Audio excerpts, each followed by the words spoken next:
This is quite possibly the most important question of the year. Can the Skoda Kushaq beat the reigning king of the mid-size SUV segment, the Hyundai Creta? Now, this segment, it is basically the Creta segment. The Creta gave birth to it. Now, all the manufacturers are jumping into it, but Hyundai still make a massive killing off of this segment with the Creta. So, the Kushaq, if it has to do anything, it has to beat the Creta. If not beat, at least come close to the Creta on some categories. And that's exactly what we're going to be telling you with this comparison test. We're going to be telling you what the Creta is good at, what it's not good at, what the Kushaq is good at, what it's not good at. And most importantly, we've got both engines of the Kushaq on test today. No diesels in the Skoda Volkswagen group, so we've got the petrols, and the 1.5 petrol goes up against the 1.4 turbo petrol in the Creta, and the 1 liter petrol goes up against the 1.5 naturally aspirated engine, and that's in the Seltos. Now before we go ahead, make sure you like this video, comment down below which of these 4 cars would you like in your garage, and make sure you subscribe to the Evo India channel. While you're at it, hit the bell icon. And before we go ahead, now which is the 1.5, which is the 1.4? Yeah, good question. They both look the same. Wheels different? No, exactly the same. Badging? Same. Inside something? Airbags, because one's the manual, but apart from that... You can't go possibly with a magnifying glass and search for the airbags, no? Probably have to start the car and listen to how they sound. Do they sound different? Yeah. 3-cylinder sounds a lot different. Really? That perceptive? Yeah. Okay. So, but actually, honestly, now, is this the 1 liter or the 1.5?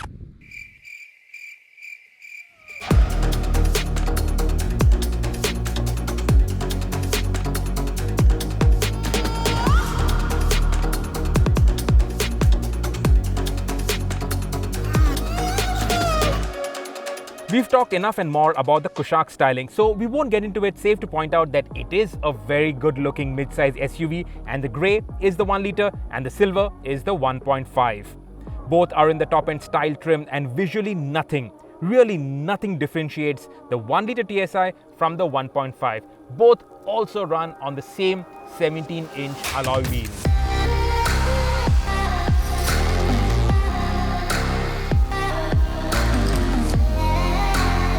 Which is a mixed opportunity, because here with the 1.5 and the DSG twin clutch gearbox, you are spending 1.8 lakh rupees more over the 1 liter TSI with the torque converter gearbox. So 1.8 lakh rupees more, you obviously get a better gearbox, you obviously get more power and more smoothness and more refinement, but end of the day, you want the world to know that you spent more money. And the Kushaq, that does not advertise the fact that you've got the more powerful, more expensive powertrain.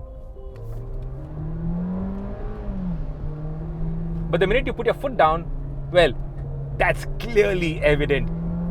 Because the 1.5, it definitely moves much better than the 1 liter. It sounds more sporty. It is a bit more vocal. This gearbox, it is crisp, it is snappy, and it really complements this chassis. This is such a nice car to drive. That really is the highlight of the Kushaq. Its platform, this new MQB A0 iron platform. Now again, a lot has been said and written about it. All you need to know is that this is heavily localized, but they haven't compromised the key ingredients that make German cars feel so Germanic or European. This is a Czech car after all, but it feels very European. And that's because the torsional rigidity of the chassis is really good. Definitely best in this class. This is on par with the other cars that are sold in Europe, the other MQB A0 platform vehicles that are sold all over the place. This is on par in terms of the solidity, the rigidity, the sheer enthusiasm with which it goes around corners. Now say you compare this with a T-Roc. The T-Roc is a better handler, and that's because the suspension is stiffer. Now when you go over normal roads such as these, the T-Roc, it does feel stiffer. Whereas the Kushaq, and of course the Taygun, which is identical to the Kushaq, they ride much better, they're more compliant. So over bad patches of road, the Kushaq, it really goes through very well. Now the benefit of having a torsionally rigid monocoque is that the dampers can be a little softer. So that gives it better compliance because of the softness of the dampers. You do get a little bit more body roll when you're going around corners. That is evident. It is evident in pictures, it's evident from behind the wheel. And when you're pushing it really hard, it also cocks an inside rear wheel. But overall, the handling, the dynamics, the fun to drive factor, the Kushaq, it sets a new benchmark for sure. And if you enjoy driving, definitely spend that 1.8 lakh rupees more and go for the 1.5 engine. Or you save a bit of money and go for the 1.5 with the manual gearbox. Skoda will also offer you that, which is a great thing. On the Creta, you can't get a manual gearbox with the turbo petrol engine, whereas on the Kushaq, you can. So there is a plus point. Now, the downsides. The most obvious is the steering, which is too light. Now, in the city, it's great because it makes it very easy to drive. But out here in the hills, you want a little bit more weight to make the Kushaq feel a little bit more planted, which it is. It is very planted, it is very stable, and look at it, over these bad roads, it goes so well. The ride quality is an absolute highlight, and so is the handling. Ride and handling, that's the reason why you'd buy the Kushaq. Other things that I like about the Kushaq, the seats, they're very comfortable, nice and supportive, and it's low, so you feel like you're sitting within the car, not on top of it. The Creta, you're sitting a little too high for at least my comfort, whereas here you're sitting nice and low. And the steering, I have to point this out because only the Kushaq in this segment does this. It adjusts for reach as well as rake, so you get a very good driving position. It also gets active cylinder deactivation, so that gives you better fuel consumption and also reduces your emissions. The gearbox, it gets paddle shifters behind the steering wheel. Of course, the Creta also gets that. But this DSG twin clutch automatic gearbox, the shifts are crisper, more sporty, and more immediate. This feels like a proper DSG gearbox, whereas the Creta's DCT, it feels slightly lazy, and we will talk about that in a bit. Other stuff on the Kushaq. Now you get regular analog dials, which I really don't have a problem with. But fact is, the Creta looks and feels more expensive with its small digital cluster. The infotainment, again, it's nice and big, and the menus are really easy to use. It also gets wireless CarPlay, which the Creta does not, but the Creta has a much bigger screen. So that is another plus point out there. These seats, they have coolers, so they are ventilated. But when you actually activate the coolers, it's only 2 speeds, not 3 speeds, and it is actually quite noisy. This is the noisiest seat coolers that I have come across on any car. It works, but you can hear it working. Otherwise, in terms of the design of the dashboard, the layout, it all looks very nice. And the small things that we've pointed out earlier, like for instance, the aircon vents, the knurling on these aircon vents out here, the quality of the roof liner, all of this is being addressed, and it will be addressed very soon. So if you're buying the Kushaq in say 2-3 months, all of this will get sorted out. At least that's been the assurance. But both Skoda and Hyundai claim a sub 10 second 0 to 100 kilometers per hour time, but the Skoda feels faster. It feels more eager, more energetic, and more willing to push the red line, more willing around bends, and especially in the way it tackles these bumpy corners where it doesn't get thrown around too much. That's damn impressive. This seriously is the thrill of driving benchmark. And even though this has slightly narrower tires than the Creta, Evo India is all about the thrill of driving, but there will be times when you will have to jump into the back seat. And what's the Kushaq like at the back? Let me show you.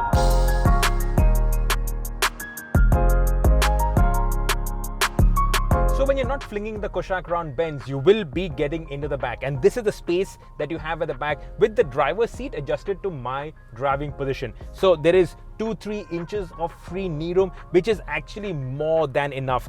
The seats, they're also positioned in a way that you can tuck your feet in easily under it, so that adds to the sense of spaciousness. The under-thigh support is good. The side bolstering on these rear seats are good, so it holds you nicely in place. So it actually is very comfortable.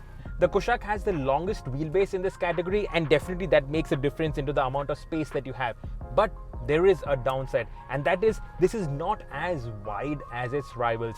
This is the widest that it can go on the MQB A0 platform, and that makes it a comfortable 4-seater, but for 5 it is cramped, especially because the seat also has a hump, and the headroom, that is not generous. It is just about adequate. So with me, you get 4 fingers of headroom, which is enough. It's adequate, but not when you're sitting in the center.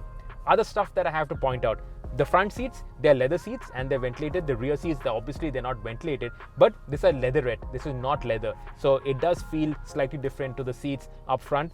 At the rear, you get the aircon vents with this knurled effect, which doesn't feel very high quality. You get 2 USB-C chargers. In fact, on the Kushaq, you don't get a regular USB, you get only USB-C for USB-C. The door pockets, they are huge, lot of space for water bottles. You get this nice slot over here for your mobile phone, but you don't get a panoramic sunroof. On the Creta, you get that big panoramic sunroof, so that lets in more light and air, makes the cabin feel more airy, more spacious than it actually is. But here, you just get a regular sized sunroof. And yeah, so that's the Kushaq for you. How does it compare with the Creta? Let's jump into that and find out. So let's start with the back seat of the Creta. Now, one thing's there, these seats, they aren't as supportive on the side as the Kushaqs, but it is wider. So 3 abreast, you can put 3 people out here in the back. So 5 can be accommodated in the Creta in relative comfort. For 4, it is very good.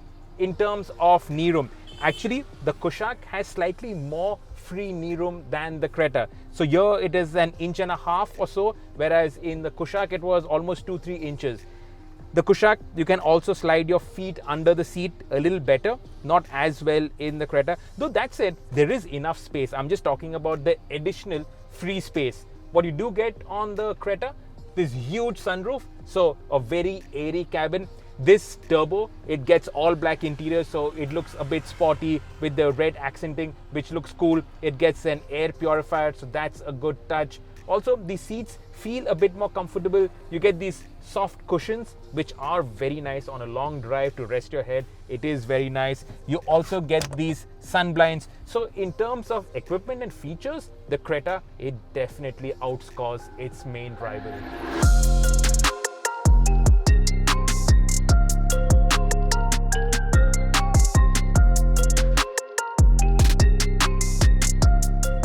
The first thing that strikes you when you jump into the Creta after the Kushaq is that the Creta seems a little more expensive, a little more premium. It starts with this all black theme. Now, the regular Creta has a black and beige theme, which actually seems more spacious and more airy, whereas the Turbo, to give it that sporty vibe, it has this all black theme with the red accents around the aircon vents, red stitching on the steering wheel, little red accents on the seats.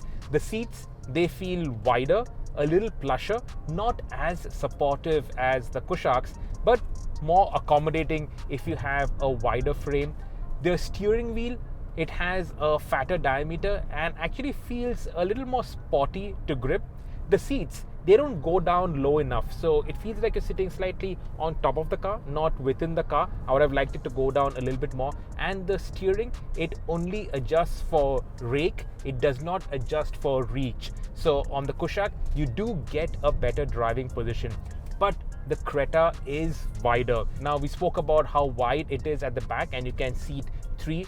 At the front, the difference is that the footwell is wider, so there is more space for your feet, and the dead pedal is positioned more to the left, so your feet aren't angled towards the accelerator and the brake. So it is more spacious and more accommodating, and in general, this cabin feels more airy. It feels more open and more spacious. The panoramic sunroof, that is a huge plus point. Of course, I'm not a fan of sunroofs and all of that. No, we are about the driving. But I have to talk about the equipment that the Creta has. And this panoramic sunroof, any day, it is better than a regular sunroof. Also, the way everything is put together, this feels tighter and actually very well built. Hyundai's, in terms of quality, they are right up there. I will talk about all the equipment that the Creta has later on. First, let's dive into the driving. This is the Thrill of Driving channel after all. This engine, it is 10 bhp down on the 1.5 engine on the Kushaq. The gearbox, it's the 7-speed twin clutch automatic gearbox.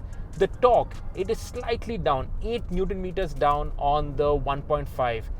And in terms of the feel, well, this also feels quick. And it is quick, make no mistake about it. On regular roads, driving down these roads that we are familiar with, the Creta is almost as quick as the Kushaq. In fact, you really have to be belting it down to make out any difference. But there is a difference in the power delivery. The Kushaq is a little crisper, a little more urgent and a little more eager. Whereas the 1.4 turbo petrol in the Creta, it doesn't feel as zingy as the VW Group engine, if you know what I mean. The revs, they rise and drop more quicker on the Kushaq. It's just more energy in that Kushaq's engine. Whereas here, there is power, no question about it. But it's just that the Kushaq, it delivers it in a more eager and enthusiastic fashion. Then there is the chassis and the ride and handling. Now, first thing, the Kushaq has a more eager and responsive front end. So you chuck it into a corner and the Kushaq's nose, it darts into the corner with more urgency. Ride quality. The Creta is stiffer than the Kushaq. Can you believe it? A Hyundai being stiffer than a Skoda VW Group car? But it is a fact. Though that said, going over these speed breakers, it takes it almost as well as the Kushaq. Slightly more firmer in its initial ride compliance. So the Kushaq, it sits better over these bad broken patches. And in the Kushaq, you can take these bad broken patches with more speed. The Creta, you slow down a little bit more. And you can hear the suspension working more in the Creta. So slightly stiffer than the Kushaq. And back to the corners, you get more grip in the Kushaq. Now the Creta, it has slightly wider tires, 215 section to 205s on the Kushaq, but the Kushaq grips better. There is more bite on the Kushaq and more initial understeer on the Creta. In fact, there's more initial and mid-corner and exit understeer on the Creta. I think it's also down to these tires. We've talked about it in the past also. These Nexen tires, they don't grip as well as the other tires that we've experienced. Even when we compared the Creta to the Seltos was running Goodyears and that gripped better than the Creta. The Creta is also slightly softer than the Seltos. This, remember, came out after the Seltos, and the Seltos, one of the complaints that people had was that it was a bit too stiff. So Hyundai, they actually softened the suspension a bit, and that's why when you go over these typical Indian roads which are a little broken, the Creta takes it a little better than the Seltos. The Kushaq though, it takes it slightly better than the Seltos and the Creta. So you chuck it into these corners and you don't get the same amount of confidence that you do with the Kushaq. That said, if say the Kushaq is 9 out of 10, the Creta is a clear 8, maybe an 8.5 out of 10. So it is actually close. In terms of equipment, Hyundai knocks it right out of the park. These paddle shifters, for instance, they look nicer, they are a little longer than the Kushaq's short, stubby paddle shifters, and they feel much nicer. Then there's that huge equipment list. In fact, it is so long that I've actually made a full note of it, and I'll just pull over and run you through it.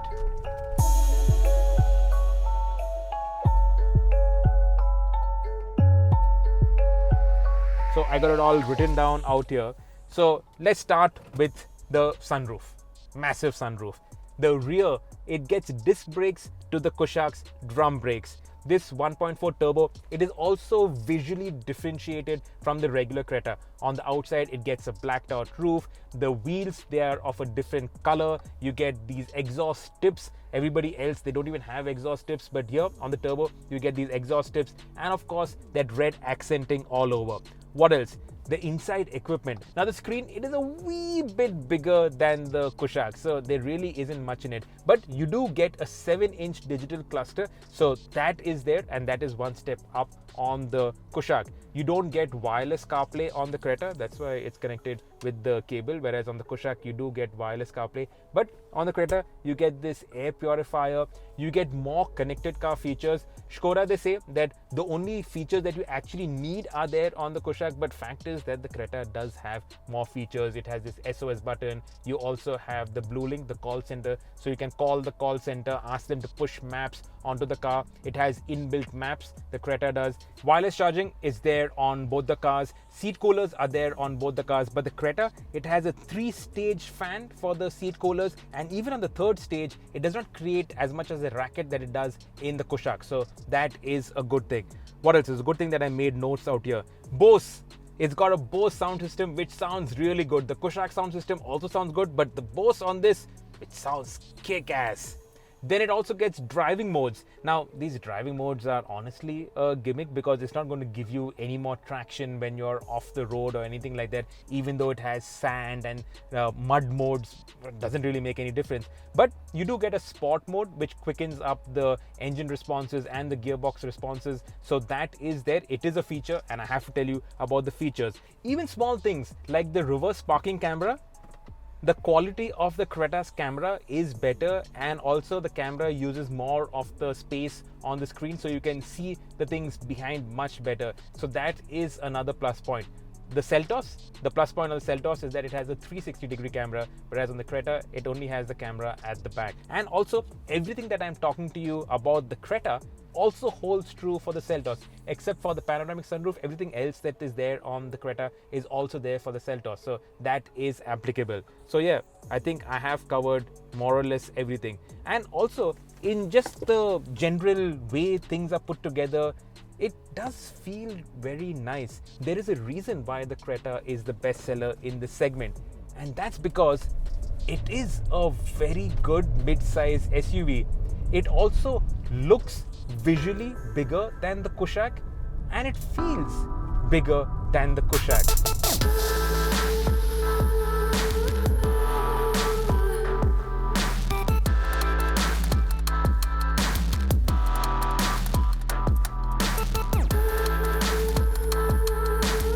Right, so Suresh has spoken to you about everything you need to know about the turbo petrol Creta and the 1.5 TSI Kushaq. But those cars are pretty expensive. What people are going to be buying, what people will be spending money on, the numbers in this segment come from the lower spec models. This is the 1.5 naturally aspirated Seltos, and it's far more affordable than the turbo petrol Seltos. And this is the car that will rival the 1-liter Kushaq.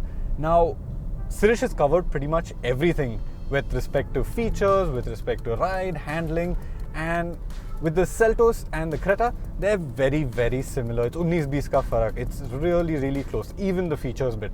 So I'm not going to get into any of that. I'm only going to talk to you about the engines. Now, in the Seltos and in the Creta, you get this 1.5 naturally aspirated engine. Now, this engine, in terms of outputs, it makes 113 bhp, which is on par with the Kushaq, but it makes 144 Nm of torque, and that is a little less than the Kushaq being turbocharged. But what does it feel like on the road? That's critical. And I'll tell you what, it's actually a really enjoyable motor to drive. What really stood out about this drivetrain was how easy it is to drive, how easy it is to operate, but I'll get to that in a bit. First, let me talk about the characteristics of the engine.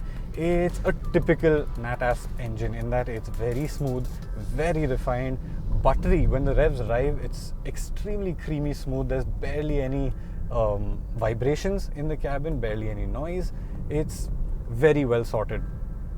The power delivery itself, Well, it's a nat-asp engine, so at the lower end of the rev range, you don't have too much grunt.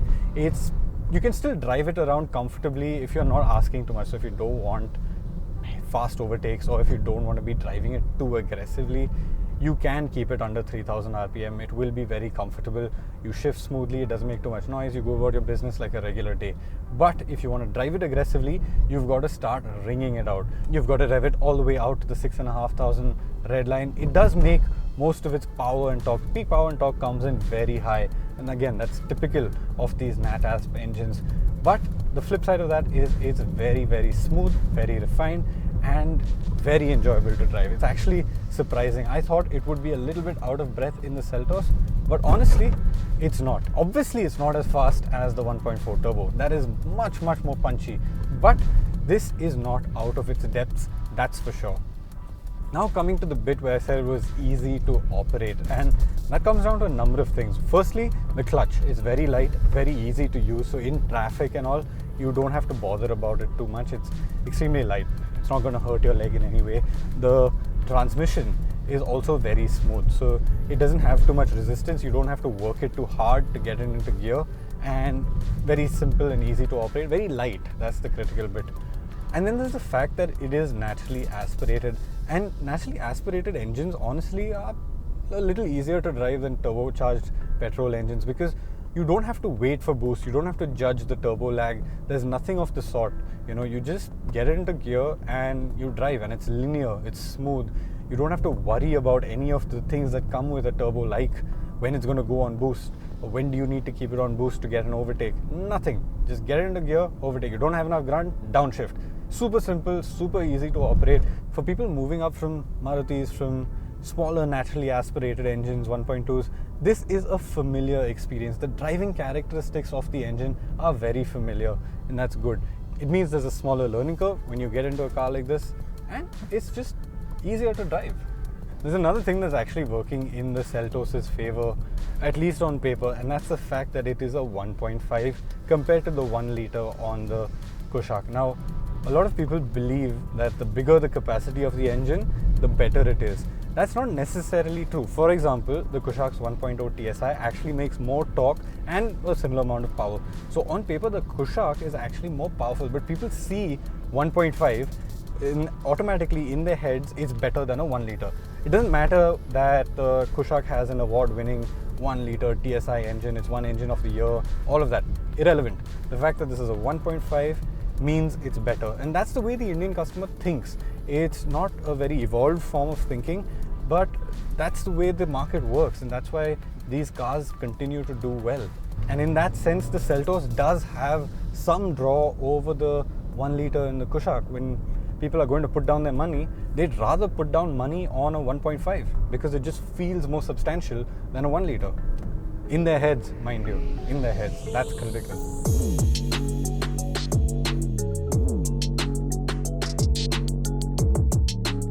If you ever wanted a lesson in the differences between a nat-asp engine and a turbocharged engine, you need to climb from the Seltos into the Kushaq, because the differences are night and day. Immediately, you have an engine which responds completely differently from what the Seltos does. It's urgent, it's peppy, and it's a little growly. That's because this is a 3-cylinder engine, but it's a lot of fun to drive. This is the 1 litre TSI engine. Now, we saw it last year when the Polo launched first, and we saw it in the Rapid, the Vento, all those cars. But this is slightly updated. You get slightly more power than in the Polo. But the biggest difference between this and the Seltos is the torque. It's really, really punchy. It gives you a nice, strong shove. It's a very happy, enthusiastic motor. And that's what I love about it. Right, so in terms of your power delivery characteristics, completely different. You've got a reasonable amount of turbo lag, but then after 2,500 RPM, you can really get a move on. And it likes to rev. These TSI engines, they really like to rev. So once you're on the gas, the tacho, it fires itself at the red line. The red line is not too high, it's 6,000 RPM, but it really, really likes to move. It feels quicker than the Seltos, that's for sure.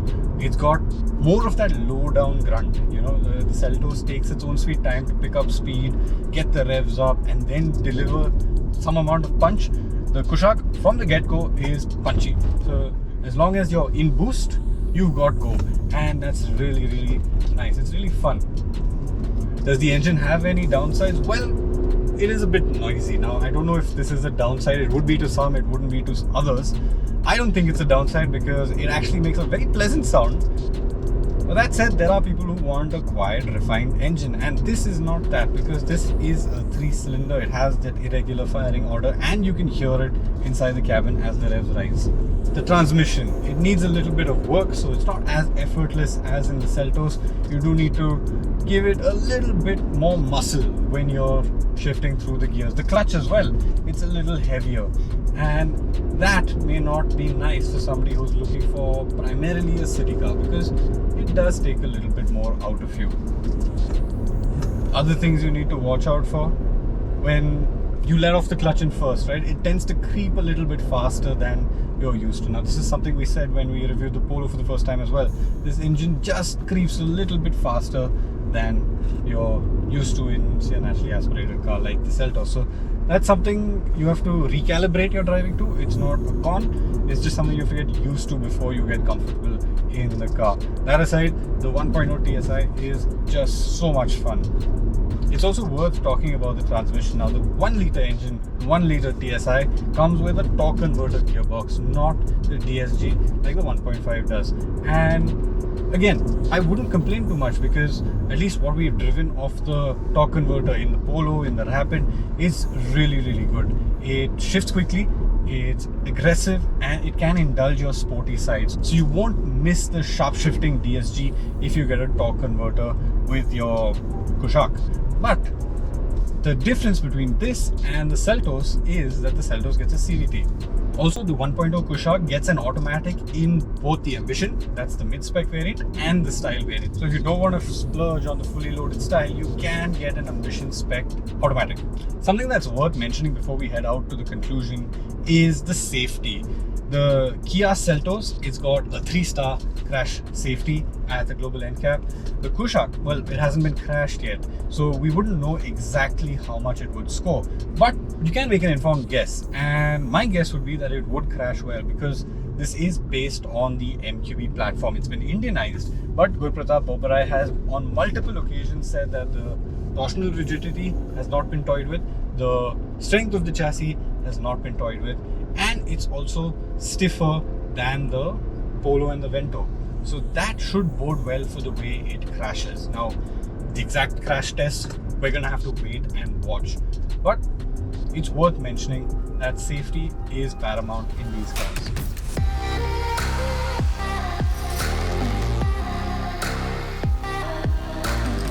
The fact of the matter is, it's the 1-litre TSI engine that's going to be the volume driver in this segment for the Kushaq. And that 1-litre engine goes up against the NatAsp 1.5 from the Seltos and the Creta. What's the differences between them? Well, the critical difference is that the 1-litre TSI is a lot more fun to drive. It's punchier, it's enthusiastic, and it puts a big, wide smile on your face. And that's the key thing with the Kushaq. Now, if you want even more thrills, the 1.5 is much more powerful, it is much more engaging, it is more torquey, and the twin clutch, the DSG gearbox, is more fun to drive, and it is overall a more engaging car. And the main thing is that this engine is plonked into a chassis that defines the thrill of driving in this segment. It rides better, plus it handles better, plus it is more involving. So if fun to drive is your #1 overriding priority, definitely it is the Kushaq for you. But, and there is always a but, this fully loaded Creta is only 20,000 rupees more than the Kushaq, and for that price, it gets tons more equipment. Normally, that would not matter because this is Evo India, this is all about the thrill of driving. But the Creta is actually very close to the Kushaq in terms of its driving dynamics. Plus, it gets high quality kit. For instance, this also gets the turbocharged direct injection turbo petrol engine. It also gets the twin clutch automatic gearbox. So in terms of kit, in terms of the equipment, in terms of the powertrain, it's all there. And no wonder the Creta will continue to be the best seller in this segment.